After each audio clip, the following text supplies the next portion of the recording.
Scrim night, so very exciting. Would not be a Scrim on the North American server if we were not starting at least 5 minutes late. I, of course, am Argander, and with me, as always, my good friend Dancer. Dancer, how you doing, buddy?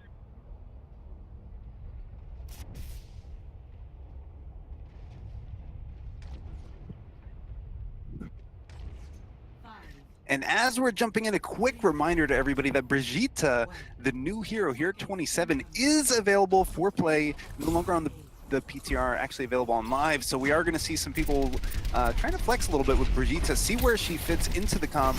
Let's see what the attack is. I really like the aggression here, walking straight on to point as Fireside in the red, the attacking team. Knuckles has a pretty good high ground advantage here, but he's not able to do much with it. Looks like they might be losing a tick already.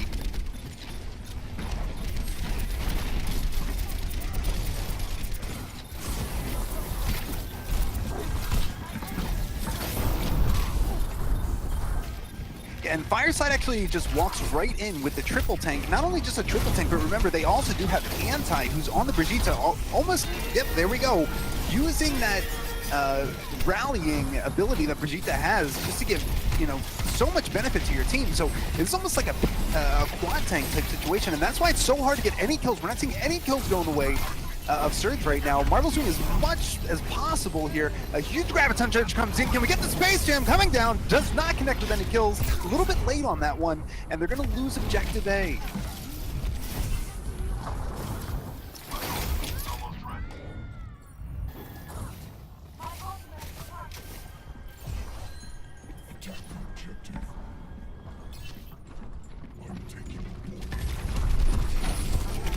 One of the big things to keep in mind here is the ultimates on both sides. So Knuckles is able to pop his Tac Visor, but it's not going to do a whole lot of damage because he's shooting into nothing but tanks. They do have the Lucio sound barrier, so as much as Knuckles has the space to work, he's just not able to actually get any kills here. Again, it's this high HP pool, which is being supplemented by the Lucio, being supplemented by that Brigitte, which is really holding them on point. Kills going completely in the way of Fireside, and what we originally saw, the Moira Marble falling on Surge's end, was such a huge deal. He died a little bit late in the fight, and what that enabled Fireside to do is capitalize with 6 minutes left in the time bank. What an incredible round.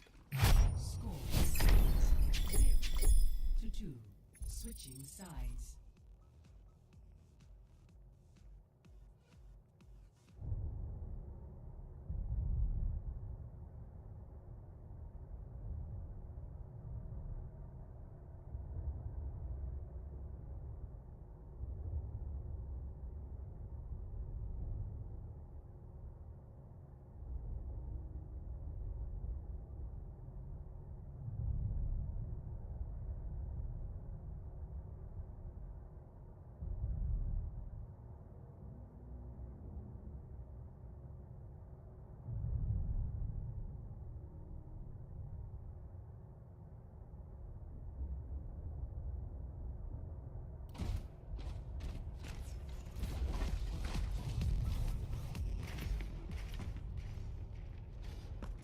Yeah, almost at that point you would want, you just need to pump damage, you need to lower your time to kill, right? Soldier has a fairly high time to kill if he's going in alone, because he's got good damage, but it's fairly low and it's consistent over time. So maybe like, I mean, I know Hanzo's going to be reworked, but that's not necessarily the worst idea there. Really what you're trying to do is dink a 300 damage headshot onto one of the tanks, or of course drop his, I think it's 450 damage with a perfect scatter arrow, which can really just eat through those tanks. But without that, the Soldier remained, didn't really have a good chance to swap, did try to touch in the end, was not successful. Now here's something interesting moving forward. We're going to see a lot of Brigitte play because obviously she's new. People are curious, how to make her work.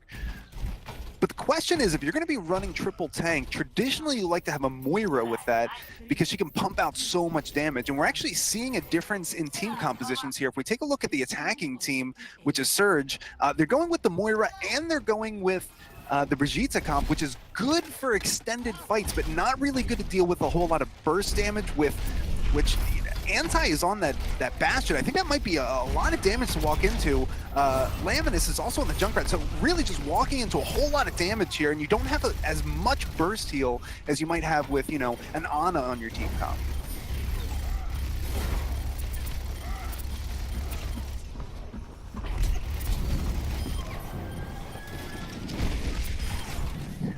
Not today, says Anti, dropping in, getting the kill on Tracer God. So it's actually not necessarily bad that the fight happened like that. So here's the bad part, right?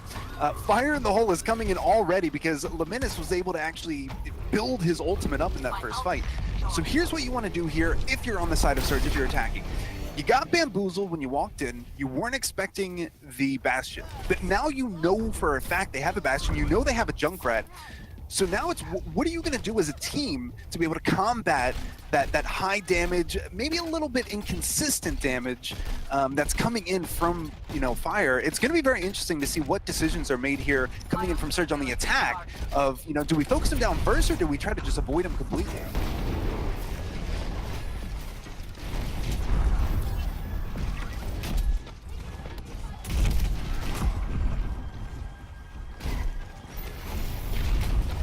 Yeah, Tidy on the Reinhardt, just bringing everybody in. I really like that the team tried to stay together there, so we're going to have a lot of ultimates being shared back and forth. They're already invested with the Moira ultimate, so now the question is, you've lost two. Are you going to invest more to try to pull something out here, or are you going to cut your losses and just die? And it looks like it's going to be the latter, so that's another team wipe coming in. And remember, that came off the back of Laminus getting the first kill on the Genji. He was able to pick the Genji as the entire team was walking in, which unfortunately left the rest of the team who got in a great position, right? We saw them kind of rotate. We saw Surge rotate onto Mega.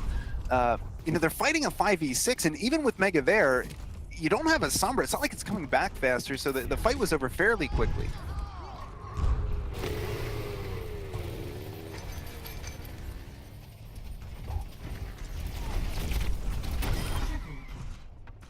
And he gets a triple kill! Exactly what you were saying, Dancer. So even a single kill would have actually accomplished the same goal, because all they really need to do is force the attacking team not to be able to have space to walk in. Now, if you have somebody die, they have to respawn and get back with the team, which can take upwards of about 20 seconds, right? So one kill would have done it, but 3 kills is certainly just showing off. Looks like Bottle is coming in with this Graviton Surge, really wants to use it, but wants to make sure you're getting at least 1 or 2 of the healers in it. Giant Graviton Surge coming in. What's the follow-up looking like?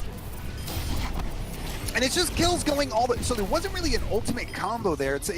You don't always need the the Grav Dragon Strike combo. Really what you need is just follow up, and that's exactly what we saw. And this is what's very interesting from Fireside.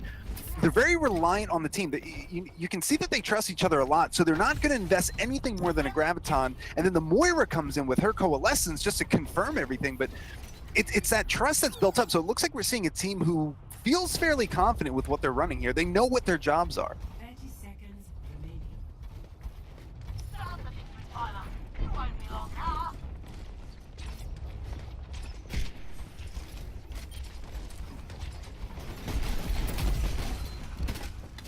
And this Riptire is so scary because you've been getting kills with it, or Surge knows that they've been getting killed by this Riptire pretty often, so now they're just on the mode of, how do we find the Riptire so we can't actually get killed by it? All the meanwhile, the Bastion comes in, Anti walks in, getting a 3K, make that 4. That's going to be a very convincing hold after their equally convincing attack there. So it was 6 minutes left in the time bank for Fireside when they initially attacked, and then there was a full hold on defense there. So I think Surge may be a little bit out of sorts. Not sure if they responded all that well to the Bastion. It seemed like they had a good idea of trying to hug right side, use the walls to their advantage, so you're not always in the Bastion's line of sight.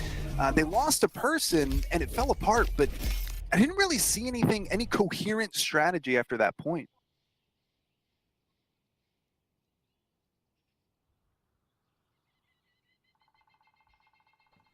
The biggest problem they had there was trying to force the Brigitte. Brigitte doesn't work really against that comp. She was designed to be anti-dive. And when you try and run her into the Bastion, into the heavy tank comp like that, none of her abilities even really work against what they're running there. So you're basically trying to force a character just because it's new. We saw the switch on Fireside. They didn't run Brigitte at all on defense because it didn't work with the comp, and I think we need to see that from Surge. I hate to say it, but Surge is just trying to make it work, and we see the switch. Rex is back onto the Moira. Hopefully they're not trying to force anything anymore. I mean, you very well can run Brigitte with this comp, but I think after you get stomped that hard, maybe go to something you're comfortable with and experiment after you do a little bit more work. Well, especially if you're Surge at this moment, because really, after such a dominant first round coming in from Fireside, what Surge just needs is to get back to something that's comfortable for them, eke out a win, or maybe even get a convincing win, right? Just so they have that confidence back, right? So what we are seeing, there's a couple of decisions that I agree with, and you're always going to see. So we're on King's Row, which is traditionally where you're going to see Reinhardt, Zarya, and Brigitte does fit in there. So essentially what you want is you want the fight to go a little bit longer so you can get more value out of Brigitte's heal. Remember, her heal is a heal over time. Generally, she also has that ability to shoot out 150 health, which is great on your tanks if they're taking a lot of damage. But with Brigitte, you want to really kind of elongate this fight to get full value out of what she does. The problem is, I think Fireside has been thinking about this Brigitte problem, and they've really decided, no, we want to end fights immediately.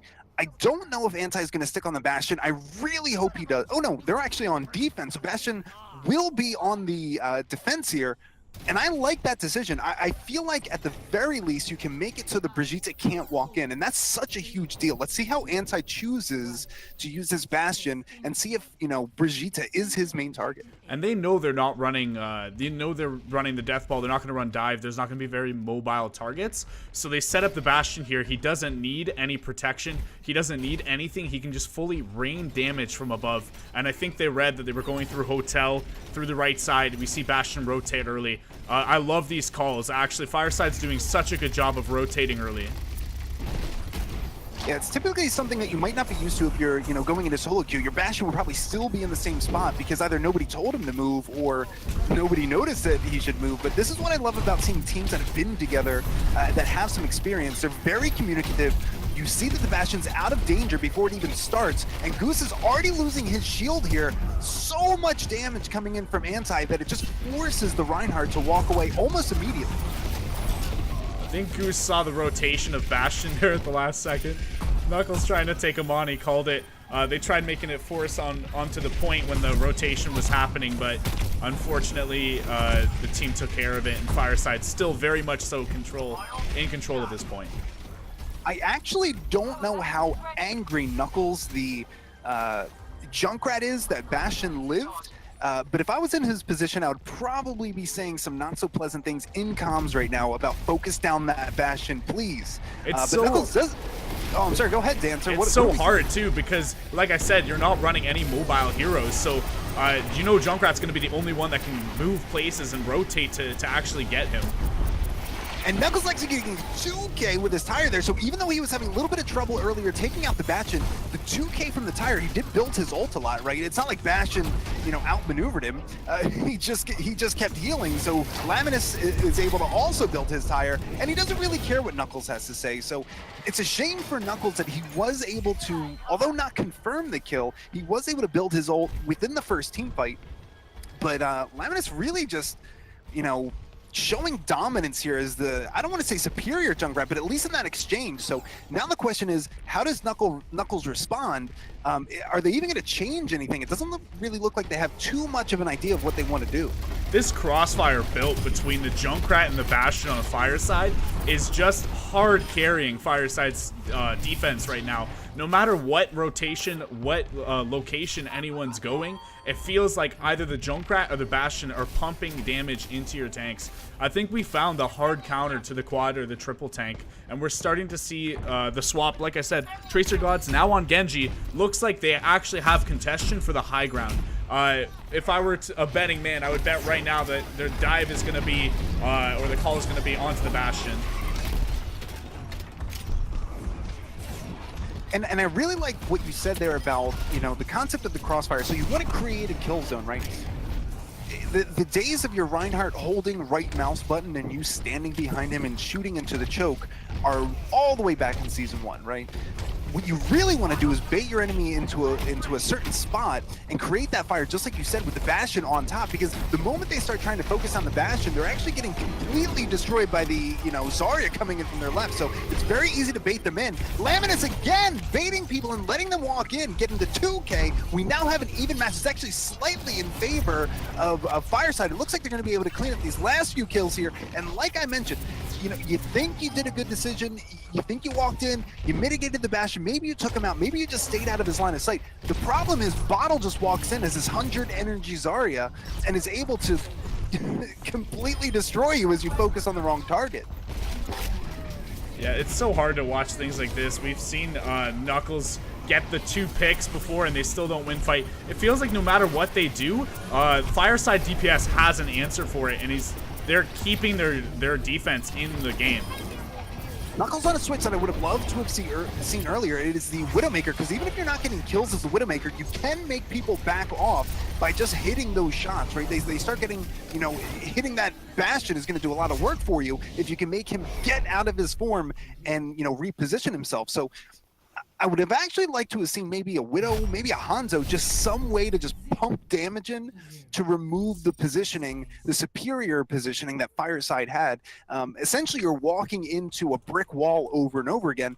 Eventually, you got to figure out some way to climb over it, some way to go around it, because just walking in the same way over and over again, not being able to move that brick wall out of your way, you're going to wind up with the same results. And that's exactly what we saw in Attack. And I think the best push from Surge that we saw there was the very first push where they kept rotating and they forced the Bastion off of the high ground. They chased him all the way around. It might have taken an extra 20 seconds to do all of that. You need the speed boost to cross over into the jump, but absolutely nothing else was working. The only time that they ever got close is when they forced him to rotate that 2 times. Then when he'd go for the high ground, then they made the big play where they said, we'll clean up point. Bastion's going to take 7 seconds to set up on high ground, and once he's set up, then we can deal with him. Right, and so now what we're seeing is, we need to get back into this mode of, we're seeing what's happening in front of us. Let's take that 10-15 seconds in spawn and decide how the heck are we gonna deal with this. Now, what I would love to see, and really at this point, if you're getting, if you're going up against another team who has superior teamwork than you, or at the very least are executing their plan better, what you need to do is have one of your DPS just get that first pick. You need to find some way to open that door to kind of mitigate the circumstances so it's not so imbalanced in the defense's favor. You get that first pick, it gives you a little bit more breathing room, right? The enemy team has to respond. A lot of times they actually have to move their position, which just gives you even more space that you can purchase. And then you're fighting a 6v5 on point. Now, we did see a couple of times where, Surge was able to get a few picks.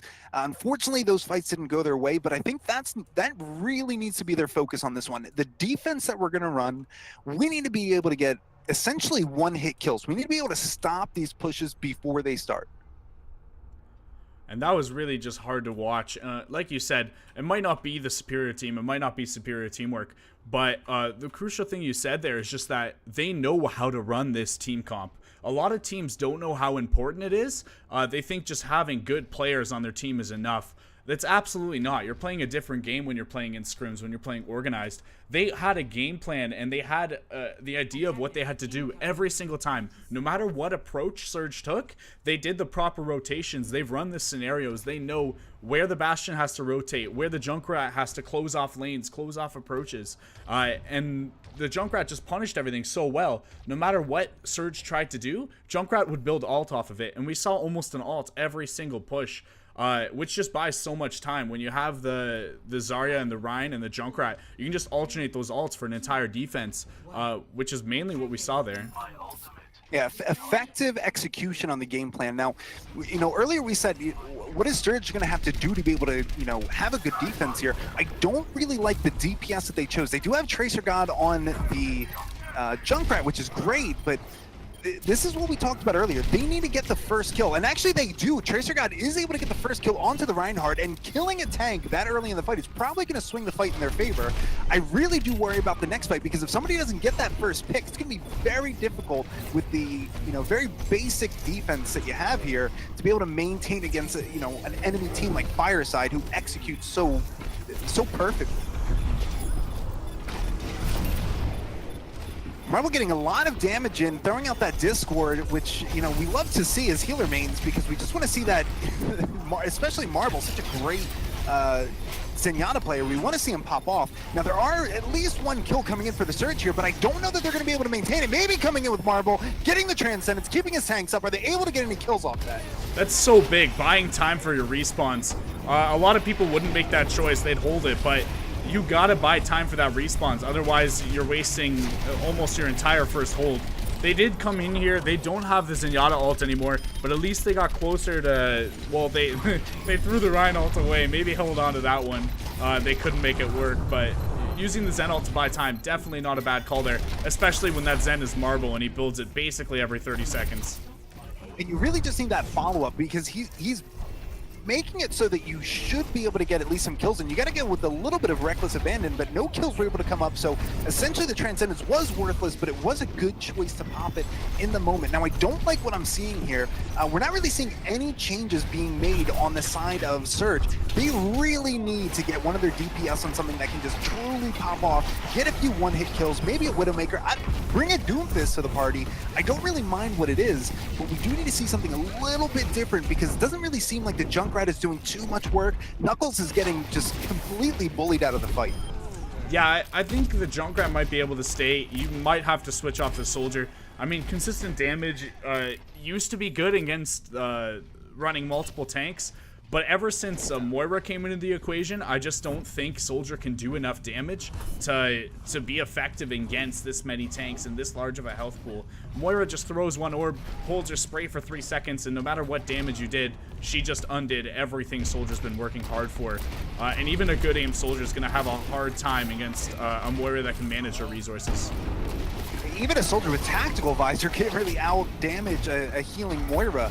Certainly not if she pops Coalescence, but we do finally see the Graviton Surge coming out from Adrian. Doesn't look like they're able to get any follow-ups. That's a huge feels bad, man, because such a big Graviton Surge, no follow-up in the moment, although Marble does get a kill. Headshot from the right click onto the Moira. That always feels good, but it's not really going to be enough. Maybe now they can actually retake a fight because Knuckles gets a kill onto the enemy DPS, which is McCree. Knuckles popping off, getting another kill. Headshot on the enemy Widowmaker. And it's so crucial to have the big push. They're down 3. I would be screaming, yell, run in, run in, run in. They're down 3 people, and they still have people in front of the Rhine Shield. You have to push that. You have to make that your advantage. This is your opportunity to take your space back that you lost on that horrible, horrible stage 1 and 2 defense. Now, do keep in mind that Surge does not have a Lucio, so maybe they kind of knew that they didn't want to commit too much, but especially when you get 2 kills that quickly in a row, and then a 3rd kill actually came in from Tracer God right at the end there, you really want to at least take out the Reinhardt there. It looks like it is going to be a new fight being initiated just as quickly. As soon as respawns come in, Darth is able to actually get the first kill onto Tracer God. Knuckles kills Laminus, who was actually high nooning in that moment. Knuckles is carrying his team, getting another kill onto Anti. Nerf Knuckles. That's all I have to say. That's so big to get that high nooning McCree, and then after winning the Widow duel, you single-handedly knocked out all the DPS. There's no reason your team doesn't win that fight after that.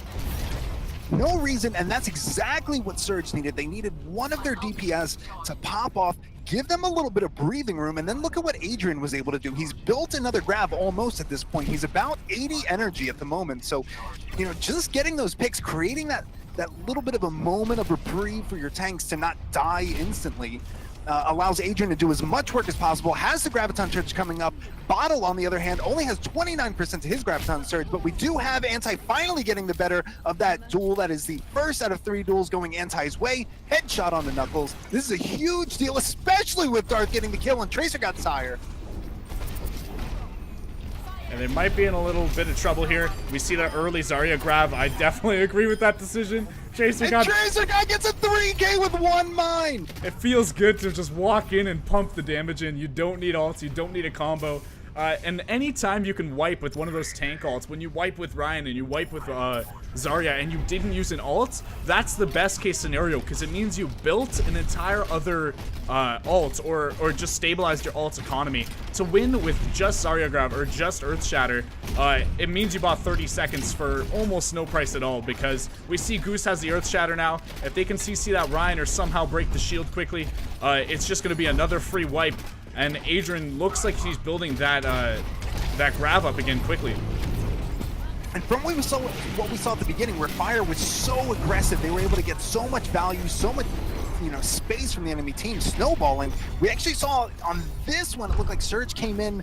I was about to say they were likely to win that fight because they had 3 ultimates against Fireside's 1 ultimate, which was the Moira, but apparently that's all Fireside needed. Doesn't look like anybody's going to be able to get back. We do have the trance coming in. The trance might be enough to just keep people alive long enough. Not at all for Zarya. She actually got killed through the Transcendence. This is really incredible what we're seeing. The resilience from Fireside coming into that fight really at a huge disadvantage. I mean, Moira ult was available. I think they had just used Widowmaker's infrasight, so they were able to see people through walls, but I really didn't think that Fireside had any sort of advantage going into that, but it looks like all they really had to do was just hit the shots, and that's exactly what they did.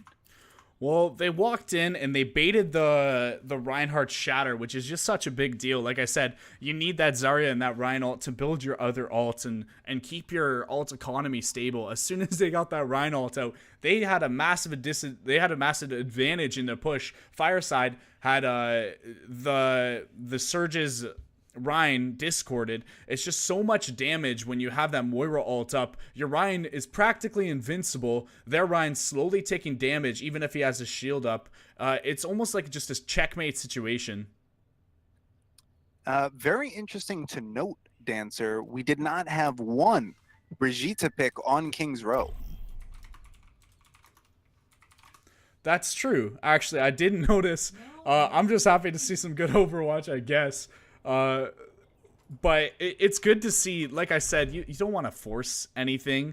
You don't want to force the Brigitte. I know we all want to see it, and we all want that to happen. And we want to see how she looks like in high competitive games. But, I mean, don't force it. We still don't know where she works in the meta. She was intended to be anti-dive. We do know that the devs sometimes kind of mess up with these sort of things, and they don't always produce characters that do what they're supposed to. But she is intended for anti-dive, so if you're running her on King's Row and you're running her on these other maps that dive isn't very common, we're not really going to see what she was intended for. And that's why I think we saw such a one-sided fight on Volskaya and King's Row .1. The important thing to note, especially on King's Row, is from what we saw from Surge. How did they start winning when Fireside had that snowball advantage going into the fight? It was exclusively that Widowmaker pick, right? So we saw Knuckles jump onto the Widow and pop off, getting about 2 kills per team fight. The moment that actually changed for Surge is when Knuckles went down as the Widowmaker, opening up the door for Fireside to walk in, and then we just saw, again, another snowball. So I think what we can take away from that fight is Surge is certainly not getting outskilled here. They do have the skill, especially with shots like that on the net, but what's more interesting is we know that they can hold off Fireside. We know Surge has the capacity to hold them off. Really, all that needs to be added into what they've been doing so far is, being consistent with the team comp you're running, but also just hitting your shots. Click people in the head. As soon as that starts happening, it seems like Fireside can't stand up to it. Now we have Nerf Tracer coming out on the Genji. Love seeing the Doomfist here as well. So, not exactly what you want to see your Winston doing at the very first fight. I think that might have been a little bit of a miscalculation, so it's going to be very tough for Fireside to be able to maintain any sort of relevancy in this fight. It's either that or just the biggest BM ever. Winston saying, "Look at this, my team doesn't even need me, we'll beat you anyways." But you know what? Fireside might be in trouble. I don't think the inting was a good idea. Maybe reset and just give them the 20%. That's if you're going to sit there and tell me you've never jumped off the map at the beginning of a team fight on this map, well, I probably agree with you. But if you're going to tell me that you've never accidentally killed yourself like an idiot, that's when I'm going to call you on your BS. So already 15% coming in on the line for, actually that's exactly what they needed for Surge. They just need to be able to maintain position on the point. Knuckles on that Sombra is able to get the first kill. So Monkey once again dying at the beginning of the fight, but Ansai's able to get a kill back on the Tracer, which is potentially a much bigger deal here.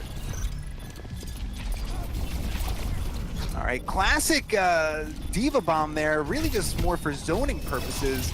I really like what we're seeing from Knuckles. So what Knuckles is able to do is just stay alive in these fights, building, EMP the entire time because obviously doing a lot of damage. But the most important thing is just to stay alive. That's all you really need to do at this point. Even if you're not getting, 6-man team wipes, it doesn't really matter when you have the point. You don't always need that 6-man team wipe. What you need to do is just win the fight marginally enough that the enemy can't push. And Now, if you're able to capitalize and get more kills, that's great, but at the very least, that's what you're looking to do. A lot of Sombras have been spoiled too. A lot of them are used to, if you're dead, as long as you have some health packs hacked, you're going to have ult for the next fight. If you don't stay alive as Sombra anymore, you don't get ult. If you die 2 or 3 times, sometimes it takes up to 3 or 4 pushes for you to get your ult if you're doing bad enough. Pretty fat EMP. I think missed a couple of people there. We're not seeing too much happening on the back of that EMP, so nobody's able to follow up. A little bit of a whip from Knuckles. Now we've got Nerf Tracer really wanted to pull out that blade. Here comes the blade from Nerf Tracer. Able to get a 2K. The tanks clean up 2 more kills. So this is going to clearly go in the way of Fireside, but do keep in mind that it's now 99%. Are we going to hit 99? Yeah, we're going to hit 99%. So what that means here is Surge has plenty of time to just win one fight. That's all they need to do. They don't need to completely destroy Fireside. They just need to win one fight. So let's see what they do here. Are they going to do a dry push, try to bait out some enemy ults before they invest? Or are they going to just try to win the fight right now? I think they should be going in hard. You know that they just used 4 ults. You might not exactly have the full ult economy, but you definitely have a massive advantage here. And they just did bait one more out, so maybe you are seeing the call of a dry push. Now we've got ultimates being invested on both sides. Tracer God is able to get the first kill with that bomb. Already at 40% to another Tracer bomb. That's going to be very relevant in this fight to try to close it down. Adrian getting another kill. The tanks are cleaning up. Marble, as we're used to seeing with that red arrow, showing a headshot onto Anti. Very clear victory for this team fight and most likely for the round. So Surge making a statement that they are not to be outdone by Fireside. And Adrian's doing so good at keeping himself and others alive. He had that, he had his ult, the remech, or I guess the self-destruct, mainly used for the remech on point contestants. He had it the entire time. Never even had to pop it for overtime. He's just, I guess, doing so good at alternating onto the health pack. When you're running the full dive support comp, which is the Zen with the Lucio, sometimes your tanks kind of suffer on the healing aspect because you're pocketing your DPS, your Tracer. In this case, I guess you're running the Sombra. You're pocketing those two with the Zen healing orb. Your tanks can really suffer. So we're seeing just some good rotation onto the hacked health pack, along with just flashing the DM just enough to get by. If you go a little bit too hard on it, then you kind of lose a lot of value. And the important thing to remember about Tracer is just because she no longer builds EMP off of the health packs that are picked up by teammates, doesn't mean that the doesn't mean that her hack changed. She still has that health pack coming back very quickly. So she's not getting the EMP value, but she is still able to heal her teammates up a lot. We're not going to see her on this one, though. We do see a little bit of Pharmacy coming in. Knuckles on that fair, just trying to get any amount of damage in there, so hopefully his team can walk in and follow up. But Nerf Tracer is going to get the first kill, is able to get a boop kill. Now we're starting to see what Knuckles can do, getting a 4K, starting with the boop kill on the Roadhog. Huge plays by Knuckles. And I got a little bit scared there. Once the team had pushed out, Knuckles was a little bit out of position. I almost don't want to say out of position because it wasn't really his fault. It was just good rotation, as we're used to seeing from Fireside. But it was a scary moment there. He did build the ult quickly, just powering those rockets into the team. He was so uncontested, his Mercy wasn't even with him. He built that ult completely without damage boost. Just such a big play. And if you're left uncontested on far right, you have to play like that. Your team will lose if you don't. And now several ultimates coming up, will be coming up for Surge. So I think even though we're seeing that Coalescence, it's not doing a whole lot. Not getting a lot of value off the Coalescence. Really just able to get you on a point a little bit more safely, I suppose. And the team really split up when you see the Coalescence, which you don't want to see as a Moira. Once teams split up, you're in a lot of trouble. You can't. Right now, Anti just looks like the kid who wasn't invited to the party, and as soon as he walks in to join the party, gets a Tracer bomb right to his face. Maybe he should have stayed out. Or you can't mention someone's name when you're a caster. You just put the curse on them. As soon as you mention his positioning, Listen, Tracer takes advantage. I did not instruct him to feed. Okay, that was not on me. I'm surprised actually no one called it out and picked him up earlier. It felt like he was really out of position. The McCree's not mobile. When you're on the right side, sure you have the column, you can play with the bell tower there a little bit, but you have zero mobility, so if anyone decides to come after you, you're kind of stuck out in the open. Now, Knuckles does have his second barrage of this game, but what's important to know is he's going to have to get a lot of value out of that barrage, although he does get a kill right away on the Reaper. That might be good enough. Coming in from Fireside's end, they have this Graviton Surge. They are able to pop it off. Anti-Hit's getting 2 kills. Yeah, that's exactly what we needed to see there. Now, I don't want to put everything on Knuckles' back, but in that moment, given that your team had little to no ultimates available outside of yours, you know, we needed to see a 2K, and unfortunately, the Graviton Surge came in from Darth on the Fireside, was able to catch Knuckles in there. Of course, smartly not popping Barrage in the Graviton Surge, just accepting what happened. And now we're seeing exactly what we saw on the last map. 99% to 0, and we have about 4 ultimates coming in, if you count Tracer Gods, which he will be able to get that bomb very soon, coming in from Surge. So this is the moment to see, you know, this is really Surge's game to lose right here. And the fate of that game rested on that Deadeye. So big, it's the only ult you're holding, and it completely stops their push dead. Now, we're gonna see the reset from Surge. Absolutely massive. They got a little bit of free ult charge. Nerf Tracer has his ult. They can kind of sit on point and just try and make something work. If Anti doesn't hit that ult, then the push is dead. They're just going to use their ult advantage, and Surge will take the point.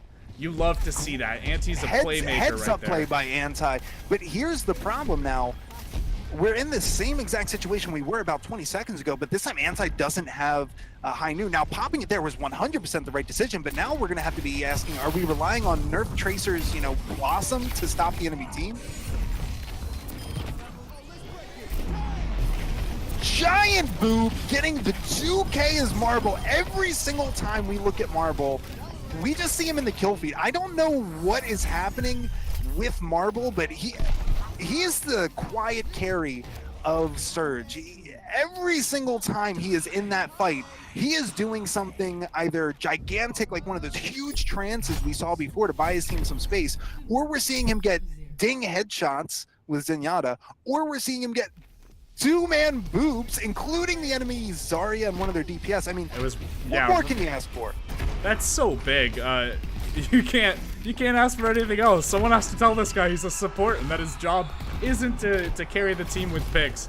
And we see even on defense so often on that Zen, Marble pops the 5 orbs into someone's head and halts a push with basically just a right click. Marble comes in clutch very often. Not often do we see him on the Lucio, but it's nice to see him succeed on heroes he isn't known for. Yeah, and what we're seeing is actually the 3rd map of Ilios. Traditionally, you wouldn't see in a 2-0 victory. Let's say you were playing competitive rules, but when it comes to scrims, we're really just looking to practice here. So that's why we're going to be seeing the 3rd map. First to go down is going to be Darth on that Orisa. Really wanted to get the suck off of his own, but really got hooked instead. Not very happy to see that. Now Tracer God's able to just walk in, get as many kills as she likes because completely uncontested. Keep in mind that Nerf Tracer is actually in the backline getting a 2K there, but it's not going to be enough. Roadhog's probably just going to have to let himself die here so he can respawn. That fight is going to go on the way for Surge, but, you know, huge props coming out for Nerf Tracer playing Tracer, getting those 2 picks in the fight. We see Rex isn't really doing much healing. He's focusing a lot on the damage boost, which is great. Tracer God already has his ult, but now Rex is kind of in a rough spot where he's not going to hit his ult for a while. Tracer God casually walks in, get a 2K, including the Moira. Not that big a deal, but Bottle is not going to be outdone, getting a 2K of his own, including with the Whole Hog. No follow-up. Oh no, here comes Anti, and now all of a sudden we're seeing everything going in the way of Fireside.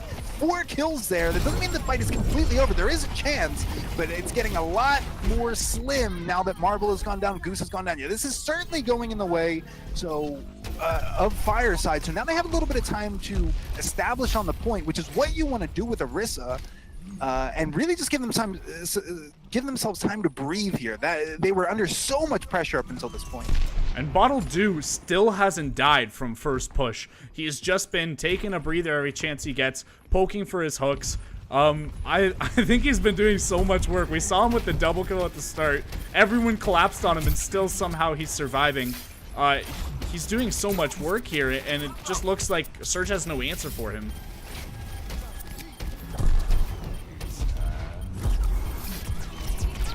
Adrian is able to get the first kill, not getting a lot of value as Knuckles from that Deadeye.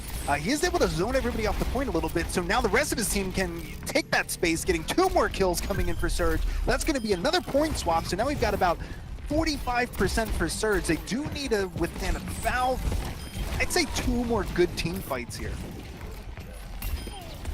What an enormous hook! Knuckles able to get the headshot on the enemy McCree, who I'm sure thought he was well out of range.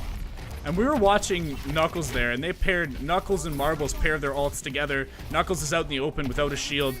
They knew that it was too far to hit the hook, and they're not going to be able to do the damage through the sound barrier.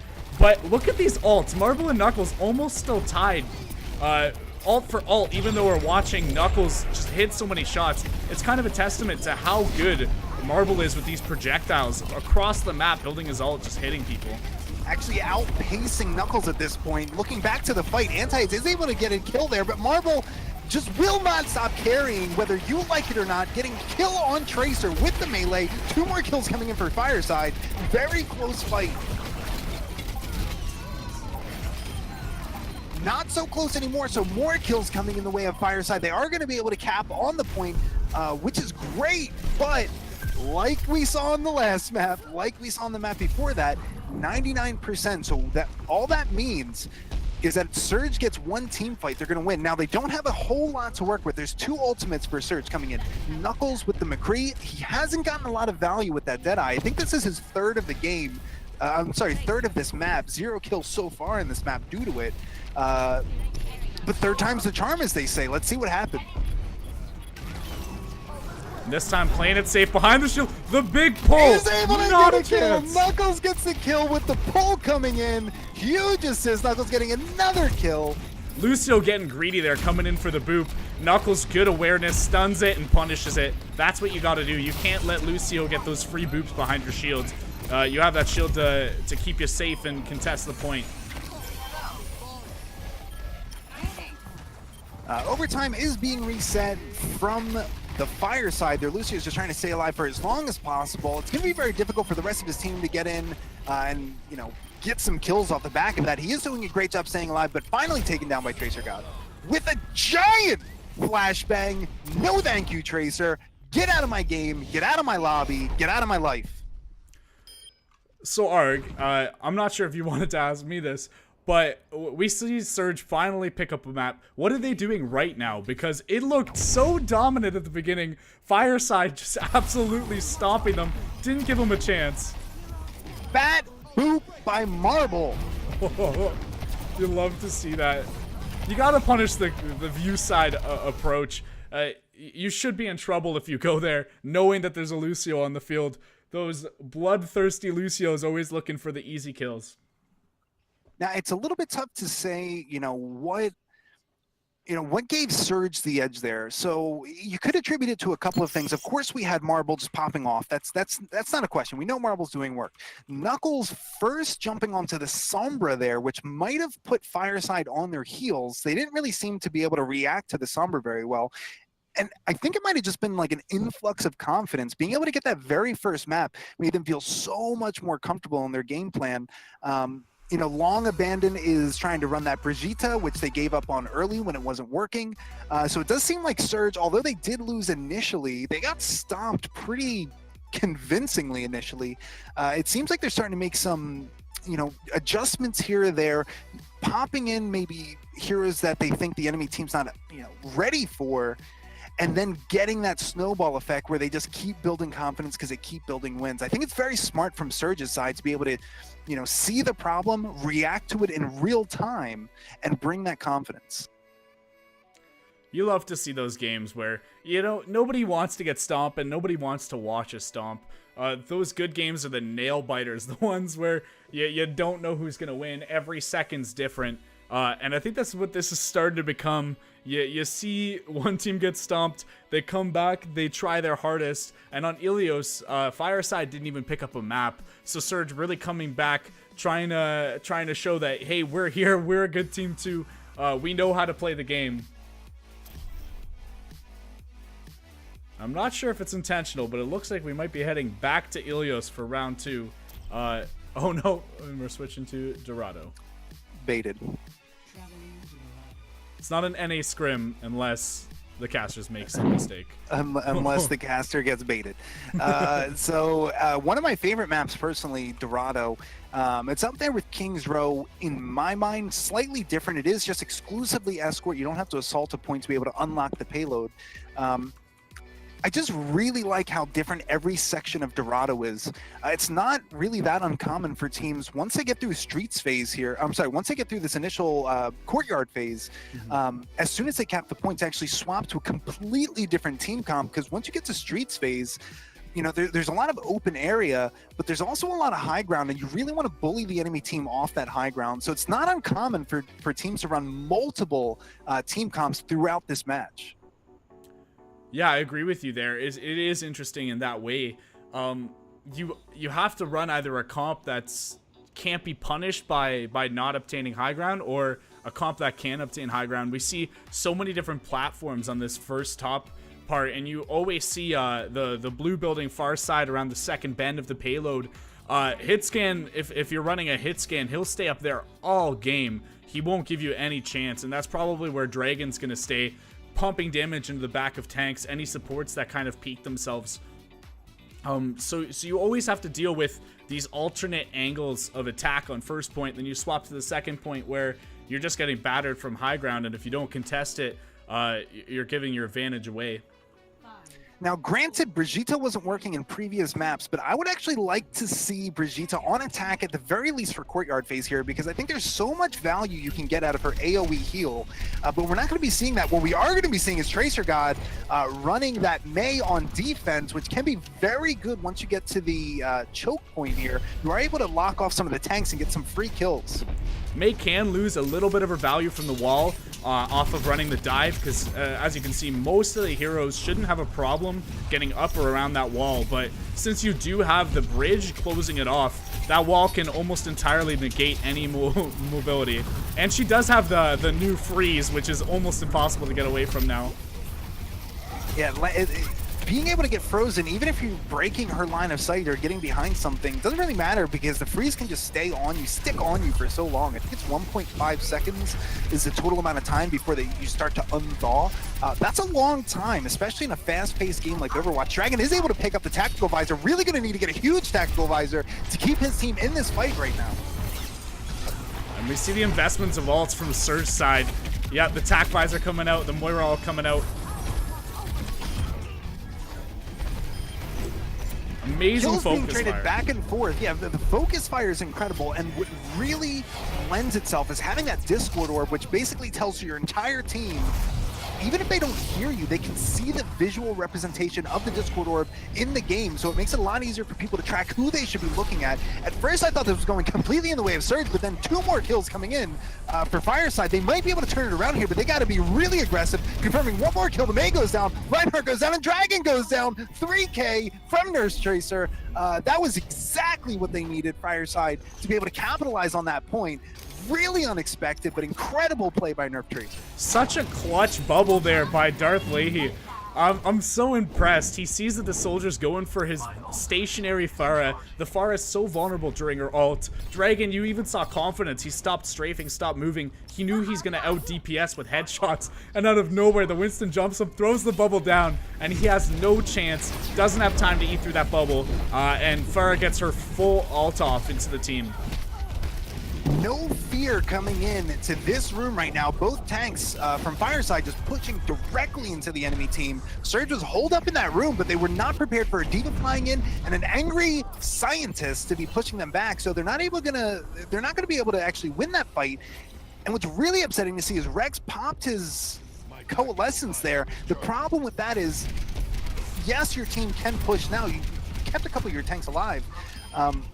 But was it worth it? It's only worth it if your team's able to, fire back and get a few Ks here.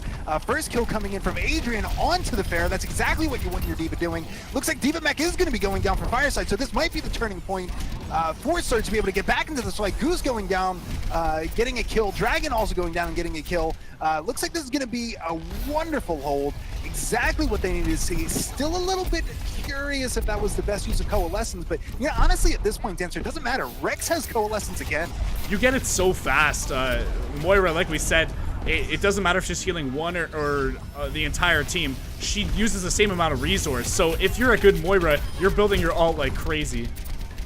Another barrage coming in from Nerf Tracer, able to get one onto the Tracer, arch enemy right there, but Dragon does get the kill, taking the Pharah down. Another kill coming in for Dragon. That's his second kill of this team fight, so it looks like the fight's going to be going again in the way of Surge. They've definitely found that, maybe it's just this corner of the map, but they certainly have found their stride. They did get initially bowled over with that Mei pick, quickly switched off the Mei, and now it feels like they have a little bit more consistency coming. Rex has such good awareness too. We see every time that they do get an opportunity to dive Marble, Rex is running over, Dragon is running over. Dragon very often too far away to throw down that healing pad, but Rex, his heals go straight through Defense Matrix, straight through the Winston bubble.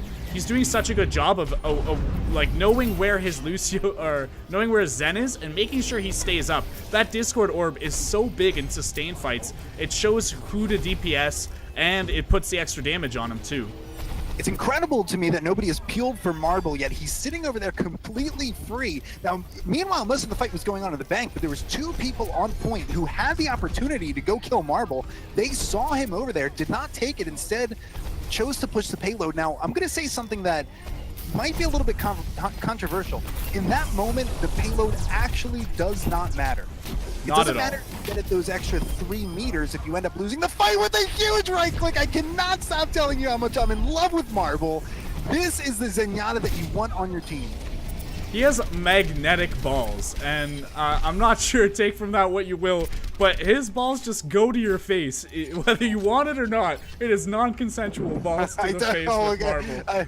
This is the rabbit hole I do not want to continue down, but I do agree that those orbs coming in from Zenyatta with that orb volley, which is his right-click ability, there's so much potential there, and what we're really seeing from Goose is that, from Marble, is that ability to track with projectiles. Very good arc in the aim, making sure that you're getting more than one hit off the orb volley. And you need that, whether it's just pumping it into tanks or getting those picks that we talk about that stagger the offense. He builds his ult so quickly. It feels like he almost always has the Zen ult, and even when he doesn't, he's so good with the orbs, he doesn't need it. He kills whatever dives him. This is actually where Surge could lose the fight. They have 6 ultimates online at the beginning of this fight. Now the problem is if you start pumping out too many to stop one fight, to stop one push, the enemy team's able to, respawn, get together with 6, and then push in. Smartly, Surge has only used 3 ultimates. They still have Transcendence, they still have Dragon on high ground with the Tactical Visor, and they have D.Va Bomb, and they're getting 3, make that 4 kills in the kill feed. Very smart play there. That's when we see good teams start to lose the game, is when they start investing too many of their ultimates. Maybe they get a little bit, trigger happy. The enemy team just respawns and then bowls them over. So that was probably more important than anything else we saw in this fight, was just the smart play of Surge to not waste their ultimates on the second to last push. And even when we saw the ult usage, it doesn't matter that much, because you have Tracer God popping his ult, had 80% by the end. You had Moira popping her ult, she had it at the end. So even if that loss was staggered out a little bit more, then it's not a big deal, because those ults are coming back. It's smart to use those ults that you know are coming back really quickly. The Soldier ult doesn't build as quickly. You need the mid fight a lot. You can't build it with poke as much unless you're being given the shots. So it's really smart, that Tracer Bomb, use it first. If you have 6 ults, that should be the first one to go. If you get a big pick with it, you're in such a good place ult economy wise. If not, you're building it so quickly anyways. Tracer God's always in the back line, always just spamming the tanks, getting those picks. He's gonna build it quickly. And what we talked about at the very beginning, Dancer, was You know, after the first 2 maps, the question was, how does Surge get themselves back into the game? What changes do they have to make? You know, they got a little bit bowled over, but now that's completely switched. Now the only question that's in my head is, what the heck is going on with Fireside? We saw them so confident coming out in those first 2 maps. I thought maybe it was just a switch to the King of the Hill on Ilios. Maybe they're just not confident on that map. But now we're seeing, even in this payload defense that came out from Surge, Fireside did not know what to do. They weren't able to make any sort of headway on the attack. So the question now becomes, what does Fireside have to do to get back in this game? And I think they ran the Bastion Junkrat comp almost flawlessly. So if they're going to keep having troubles here, I think maybe swap to the Bastion Junkrat. I know it's not meta, but they're running a non-meta, and I almost don't want to say non-meta because it feels like they make it work so well, it's really hard to counter. But they run that comp so well. They all know their jobs. They're peeling for each other properly, and they're creating these really deadly crossfires. And I think maybe you could have made that work here. You set Bastion up on the high ground, and you get Junkrat to shut off either bridge or under bridge, depending on where the approach is coming. Very quick on the rotation, so it seems like from Fireside, their goal is to just maintain courtyard here. Does not look like the Reinhardt's going to be able to live long enough to do that. Goose is taken out, got a little bit out of position. We do see the Brigitte, unfortunately, on the wrong side of the kill feed, so this fight is completely going in the way of Surge once again, which is fine, right? You lost the first fight. You know the enemy team has an ult advantage on you. Let's slow down here and say, what the heck are we doing? How are we going to take this attack? What direction are we going to be taking? Because Fireside just made an incredible defense, made it look very, very, very smooth, kind of like that original Fireside we saw at the beginning of the fight. Such a big pin. We saw Nerf Tracer throw the throw his explosives down, and then Reinhardt pins into it to create that burst damage of the 300 from the pin and then the 120 from the grenades instantly. That's such a rough spot to be if you're Surge. Goose must be feeling it hard, having such a hard time building his ult here. He just keeps getting handled by this defense. So key switch coming in. We've got Tracer God going on. Yeah, it's just 100%. You gotta see the swap to dive here. we see the Tracer, we see the Genji, D.Va, and of course Monkey. We know what's happening. And they won that second defense with only a pin. Nerf Tracer had his Riptire up, and I think they knew what was going on. They saw the bad positioning coming in through choke, and he hits that pin and makes it shut down. The push. And the Reinhardt hammer did come in, but it was just the Reinhardt hammer was it. And so now we see huge ultimate advantage coming in from Fireside. I don't know that everything was needed, and this is exactly what we talked about on the last map when we were watching that defense being held just around the second point. How do good teams lose? They tend to use 4 ultimates at once. Yeah, bad ult economy will definitely get you. And we saw how Fireside uses the Riptire. If they use it like they were in the past just to buy 20 seconds, you're not getting any ult charge while that spawn timer's ticking and while the regroup's happening. Really smart heads-up play. So Surge knows that they have only a slight advantage. They only had 1 ultimate going into this, so they had to walk in as fast as possible, try to confirm as many kills before the enemy team was able to build up their ultimates. 3 kills coming in, make that 5 kills coming in for Surge. They are going to be able to clean up, and this is going to be probably a pretty confident cap here. Love what I saw from that play. They knew they had only a slight advantage, so Marble pops the aggressive ultimate. He did not use it to stop a Genji blade or to stop the enemy's Graviton Surge. He knew his team needed those couple extra crucial seconds to make those kills up. And once those kills started coming in for Surge, they were able to just continue cleaning up. So they turned 1 ultimate, which is usually defensive, into their most powerful aggro tool. And somebody has to tell Nerf Tracer here that he has an ult button. We saw that Riptire held for 3 minutes, still hasn't pulled the cord on the Riptire. I don't like to see this. That ult should be your fastest building, your most stable ult, and he's never using it. That's not what you want to see in a defense. wonderful shield there coming in from Bottle is able to save his Reinhardt. Probably wouldn't have died to the enemy Tracer's pulse bomb. A little bit questionable to put it onto the Reinhardt. It's very difficult to confirm that kill, but still able to get 40 free energy by putting the bubble onto the Reinhardt, saving him from any damage. And Bottle is just making so many good decisions as the Zarya. Outside of, everybody blowing their ult, we know that was bad. But outside of that, Bottled is coming up on another Graviton Surge, and that's what I want to see. So with this Grav, how much are they willing to invest? Very smart dive onto McCree on the high ground. He's free. He's so vulnerable. He can't do anything there. You got to go for that instantly, which is what they did. And that's what I really love about Surge. This has been, the moment they switched to dive, remember I said, watch out for the Graviton, it's coming? The problem is you don't really have time to line up a Graviton Surge if the enemy team doesn't stop hitting W. And what Surge was able to do is pick out the most vulnerable. They didn't go into it saying, kill their Zen first, right? They went into it and said, who is available? Who's the best dive target? Their tanks likely picked out that it was the McCree on high ground. Everybody dove up, got the kill. There was no reason to even make any sort of fight after that point. And now we're just seeing, it looks like Surge is showing off, I guess, a little bit, but that is an amazing 3K. It is more than showing off. I want to give more credit where credit's due. Being able to get those kills in that moment does force enemy team much longer time to respawn, get back to 6, so it does buy you plenty of time. And they got so many ults out too, Arg. That was big. You lost the Genji ult, you lost your Reinhardt ult, you lost your Zen ult. Zen ult is basically your only defensive ult. I don't know if I consider Moira defensive. It can definitely help top up your tanks, but I wouldn't rely on it against a big push. And very smart. Surge must know that Bottle, they should know that Bottle has that Graviton Surge, so they are pretty split up here. This is the first time they've been close enough to get anybody in. Many coming in, but of course the bubble stops most of the damage. B comes in to stop the rest of the damage. Kills being traded back and forth. It looks like there's a slight edge coming in, even a bigger edge with Goose getting a 2K.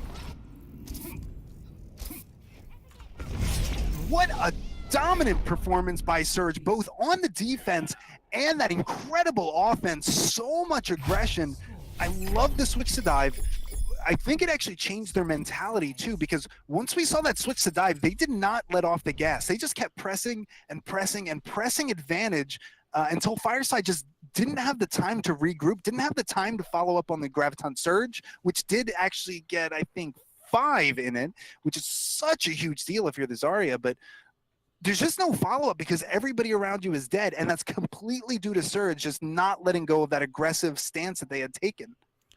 If you have the numbers advantage, you should push it. You leave one on cart, you push up, and you build your ults while buying space.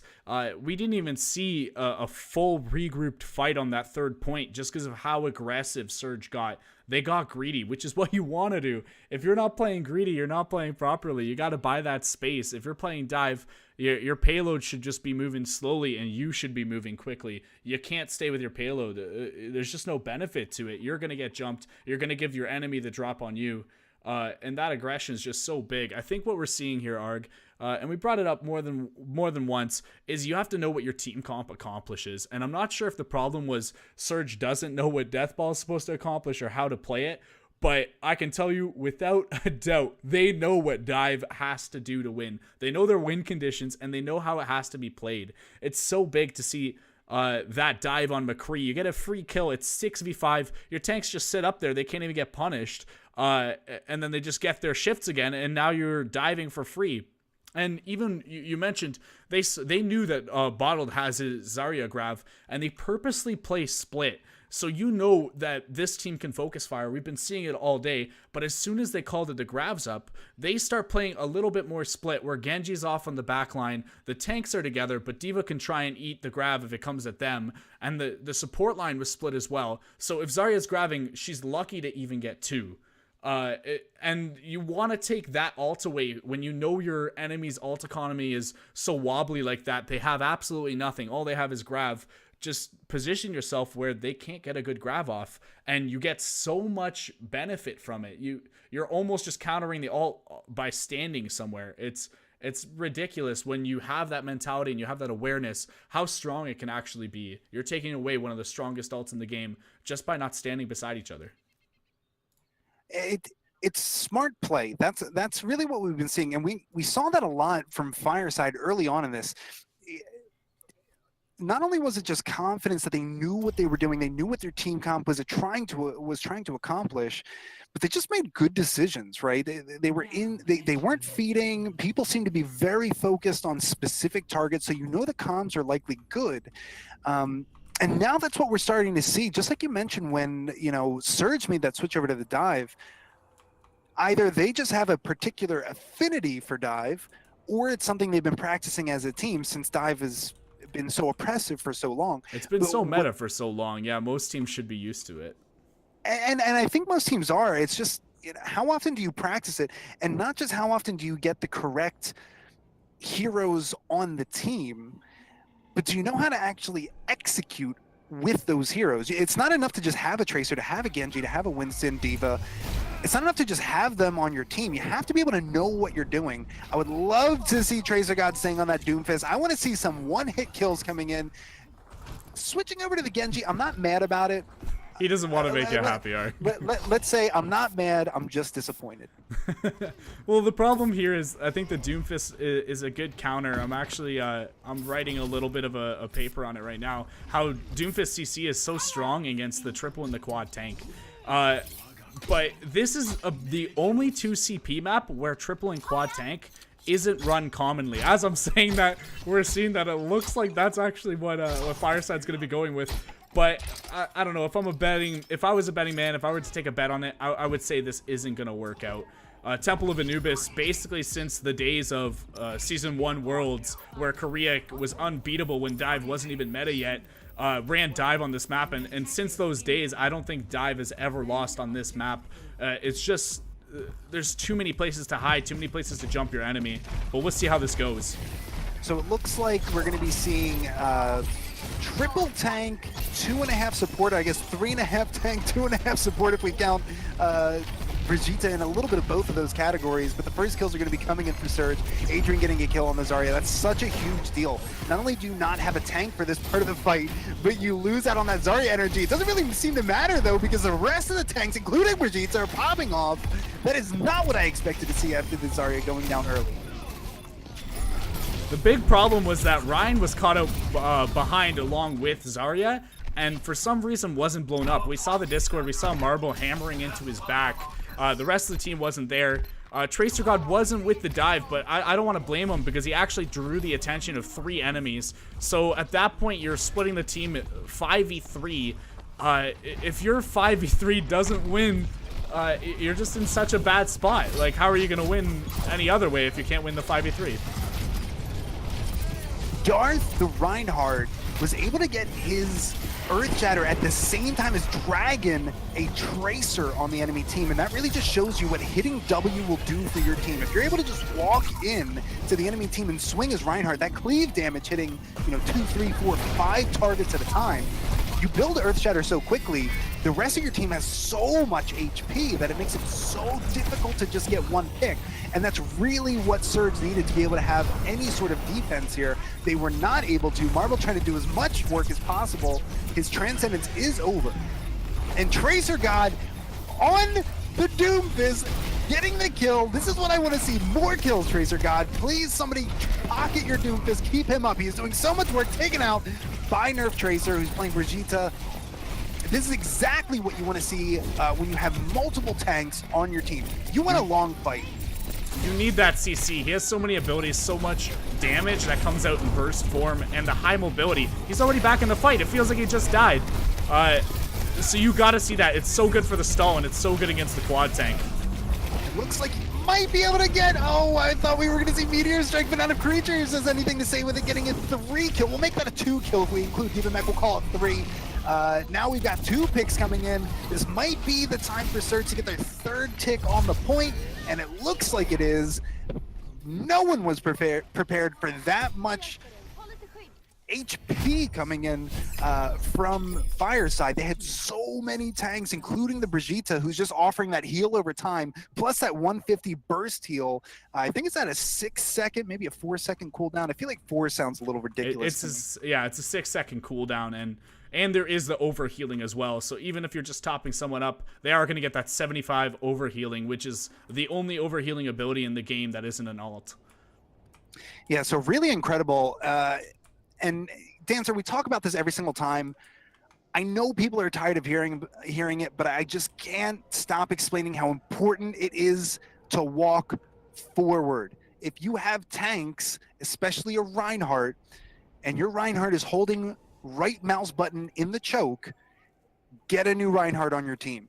That is not the way you play Reinhardt. You play Reinhardt because you want to bully the enemy team off of the space that they have taken, or force them to come to you on point, and then you start getting that cleave damage in with your swing, provided that you have healers who you trust to keep you up. And as we've already said with Fireside, that's not a problem. You can just see in the way these guys play that there's so much trust. Everybody knows their role, so the Reinhardt feels confident to be a little bit more reckless because he knows his healers are going to be there to back him up. Incoming in 30 seconds.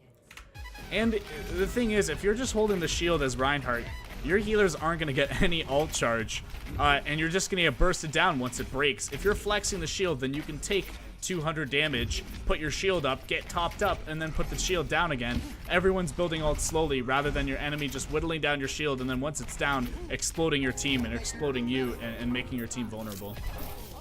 What does Fireside's defense do well? I don't really know that I get a clear picture of what they're going to be attempting to do here. I think it's just a solid 2-2-2 performance. They just want to execute their game plan very well, have those small kind of advantages in each fight. And the Junkrat's so good here for just spamming and closing off lanes. They actually missed a big opportunity there to get some damage on. Surge walking in basically unhindered. Yeah, Surge really does not care what the enemy team is doing. They're just going to Lucio speed boost up the stairs, get Adrian to 100 energy, and essentially just win this point for free. That was incredibly sloppy play, and that's what I was saying. I don't really understand the defense that we saw coming out from Fireside. I understand the Junkrat pick, right? Junkrat's always going to be good there. You want to have your Soldiers, maybe some consistent DPS in case the enemy team runs a Pharah. All that is well and good, but if you don't have a coherent goal that you're trying to achieve, the enemy team just walks in. It's essentially like the enemy team, Surge, on attack there, was playing solitaire. They just did what they had planned to do, and the enemy team was kind of in their way. And they give McCree high ground, which, I mean, you can't do unless you have some other way of dealing with the comp. And then you have the Junkrat, who didn't spam the entrance. I mean, you're getting lucky there with a good recovery, but they totally dropped the ball on that first defense. You can't give a hit scan high ground for free. You can't let a team walk through a choke when you have Junkrat for free. They hit one shift on one support who is a little bit late walking in, but that's not going to build you any ult charge. That's not going to do anything. The reason Junkrat's so popular in the quad tank is because you build his ult basically as fast as the supports build their ults, and so it's very free. If you're not spamming on the entrances, you're having a bad time, and as I'm saying it here, I'm not sure if it's he doesn't know where people are going, but he's not spamming. What are you doing? We do get a little bit of spam there, but take a look about what's about to happen. If Adrian's able to get this Graviton Surge off, and Tracer God is able to follow up with that EMP, that is such a strong combo. Adrian's not able to find a lot of purchase onto this point, not getting good sightlines. Smartly, nobody's investing ultimates on there. I would love to see Tracer God make it out of here alive. At the very least, hurry up and die if you're not going to make it out of here alive. This is what we call feeding. It would have been much smarter to die as quickly as possible. There was a little bit of a chance that you can make it out. I guess maybe you take those odds if you're a gambling man. I am not a gambling man. I want to take the surefire respawn as soon as possible. Reinhardt used the shatter there, though. Questionable. I don't think it's a fat finger because it hit where Sombra would have been if she was invisible. But I think that's questionable. I mean, he's not really building ult all that quickly. He's just going to get it off the fire strikes here. Not at all what I expected to see there. The EMP comes in first, and then we have the Graviton Surge coming in behind it. 1K coming in from Dragon with that Deadeye is taken out by the enemy team. Lemanis getting his own kill on the McCree. Kills being traded back and forth. Very even fight here. Always going to be a little bit more stacked on the side of the defense because of the respawn advantage. Getting hacked out of the ability to shoot anybody with that dead eye, but it doesn't look like it's going to matter too much because so many kills are now coming in on the side of Fireside. I wanted Surge to win exclusively because that hack on the McCree. And it feels bad. You're in such a bad spot now. You used 5 ults, both support ults, just in the sustained fight. Couldn't do anything afterwards. You used the Sombra hack combo with paired with the McCree and paired with the Zarya. Nothing happened. You got 1 kill out of 3 ults. It's such a feels bad, man. I mean, you got to change up the comp, or you got to change up your strategy. Something's got to be done here, because if you throw that many ults and land them all and only get 1 or 2 kills, you might have to be changing up your game plan. You can't just keep running the same thing. And if Fireside is smart, they will not invest any more ultimates into this fight. They already have used the tire. Not able to get a kill because Goose is taking that tire out with the Fire Strike. No fear coming in from Goose. Now you better start pumping in those ultimates because you're all of a sudden losing this fight. Chase Guy getting another kill. Marble with the right clicks and the left clicks. He does not care what you're doing. Marble is going to shoot you in the head. It is just a matter of time, and he gets another kill coming in on the Zarya. Marble. I'm very confused as to what just happened there. They blow all of their ults in one push, miss, and then get it on the next one with only the shatter. No ultimates. Just the confidence. Yeah, got the mid fight with the shatter. Shatter was able to get a kill, and that's great. I think knocked down at least 1 on more. Marble got the transcendence towards the end of it there, but oh my God, I have a new spirit animal. It's Marble on Zenyatta. I don't know if an Omnic can be your spirit animal, but I'm going to make it work exclusively because of how impressive that Zenyatta play was. I don't want to disappoint you, Arg, so I'm going to say an Omnic can be your spirit animal, especially when played by Marble. He plays that character so well. He always sits in the back in a place where he can't be harassed. He can't be hurt. Even in the back there, we saw his team approach from right side. He went mid and sort of just hid until they got in to avoid the Junkrat spam. And they had no mobile characters. So the fact that he split can't really be punished. They have no Lucio. They have no mobile heroes. So anyone that's going to try and follow up on it is moving the same speed as Zen. So he can just easily walk out. It's very interesting. You know, a lot of fights are won because, you know, you comboed certain ultimates together, or you walked in with more ultimates than the enemy team. You were able to, you know, use that advantage to gain the edge in the fight. And sometimes it just comes down to, did you shoot the enemy enough? People die when you shoot them, right? So you don't always need to get that. And that's exactly what we saw coming in from Surge on Temple of Anubis. Wonderful fight there. And again, just a reminder, this is a scrim taking place in North America, hence why we are ending apparently 30 minutes early. Not really sure what happened there. I'm sure it was not saltiness. I can tell you that because the fights were so close. Even the fights that, you know, seemed a little bit one-sided. I think back to Ilios, where Surge took all 3 of the maps. We saw Fireside executing, you know, firing on all cylinders, but eventually lost out. So really strong performance coming in from both sides. Dancer, final thoughts on, you know, the matchup between Fireside and Surge? It was such a competitive game, and at the start I was really scared to see Surge get stomped there. They come back firing, but I'm not sure. Fireside was making a lot of just very small individual value mistakes. I mean, Surge at the end, you saw them blow 4 ults on 5 ults even on 1 push, and they still come back and just with good play and with their abilities, they take it. Whereas Fireside at the end was kind of losing their value out of a lot of their ults. That's a big problem. At the beginning, we saw their ult cycling so good, good enough to not even take a tick on King's Row. And then at the end there on Dorado, they'd be blowing 4 or 5 ults and still lose a fight. So it's a big deal that you have to take the time to set up your plays, to set up your abilities, to set up your ultimates. And we didn't really see any good resets from Fireside. Anytime they did reset, it was kind of just because someone went big. Someone did a big play, hit a big ult. You know, Reinhardt hit a fat shatter. But we never saw a good call, and you need to see that more often in these organized teams, these organized scrims. It's so valuable to say, hey, let's not walk in and take 20 seconds to get a full team and just walk in as a full team together. And 2CP, we said it before, 2CP kind of forces that because you can't walk in alone. The spawns are so far. But I wish we would have saw that on the payload. Dorado felt like there wasn't a lot of organized fights because a lot of the time it was kind of a struggle to take back control of what was happening.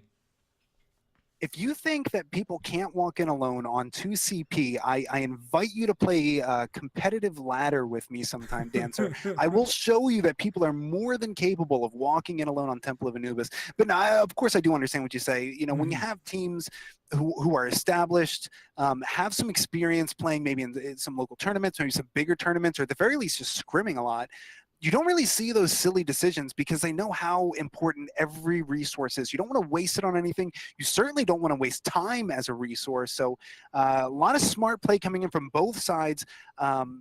Surge looking much more confident towards the end there. But again, remember back to Fireside on Kings Row. Another outstanding performance. Thank you, everybody, for tuning in. I do appreciate you supporting us here at Horizon Overwatch. Thank you for myself, for Surge, and for Fireside, and of course, my wonderful partner, Dancer. Thank you so much for joining us, and we will see you after Owl. Enjoy the games this week. We will see you on Sunday.